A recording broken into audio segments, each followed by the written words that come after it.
നമസ്കാരം.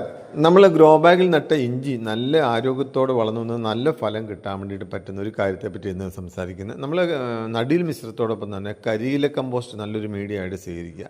അത് നമ്മളെ ചെടിയുടെ വളർച്ചയ്ക്കും വേരോട്ടത്തിനൊക്കെ സഹായിക്കും കേട്ടോ. അപ്പോൾ അതിനെ പറ്റിയാണ് ഇന്ന് നമ്മൾ ഇഞ്ചി വിത്ത് നടാൻ വേണ്ടി പോവാണ് ഗ്രോ ബാഗിൽ. ആദ്യം വേണ്ടത് നല്ല മുള വന്ന ഇഞ്ചി വിത്ത് വേണം. കുറച്ച് നമ്മൾ 2 കഷ്ണമാണ് ഒരു ഗ്രോ ബാഗിൽ നടുന്നത്. പിന്നെ നടീൽ മിശ്രിതം, നന്നായിട്ട് നല്ല നടീൽ മിശ്രിതം വേണം. മണ്ണ്, ചാണകപ്പൊടി, ചകിരിച്ചോറ്, എല്ലുപൊടി, വേപ്പിണ്ണാക്ക് കൂടി കുറച്ച് നടീൽ മിശ്രണം റെഡിയാക്കുക. പിന്നെ നേരത്തെ പറഞ്ഞ കരിയില കമ്പോസ്റ്റിനെ കൂടെ നമ്മളിപ്പോൾ പറഞ്ഞല്ലോ, അത് വേണം. പിന്നെ നമ്മൾ നല്ല ഗ്രോ ബാഗിലും ചട്ടിയും നടാം. ഗ്രോ ബാഗ് നല്ല ഹോൾസൊക്കെ ഉണ്ടെന്ന് ഉറപ്പാക്കുക. ഇനി നമ്മൾ നടാൻ വേണ്ടി പോവാണ്.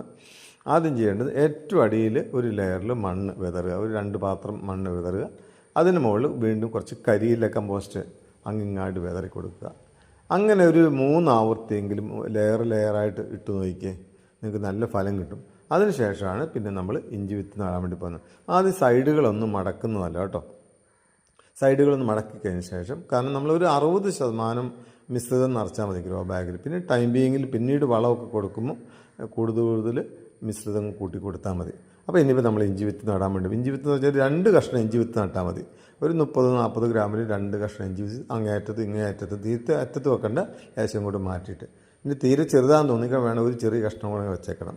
അപ്പോൾ അതിന് ശേഷം വീണ്ടും അതിന് മുകളിൽ കുറച്ചും കൂടെ മണ്ണ് വിതറി കൊടുക്കാം, നടീൽ മിശ്രിതം വിതറി കൊടുക്കുക.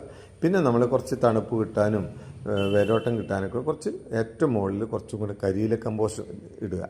കരിയില കമ്പോസ്റ്റ് ഇട്ടിട്ട് അങ്ങോട്ട് മാറ്റി വെച്ചാൽ മതി.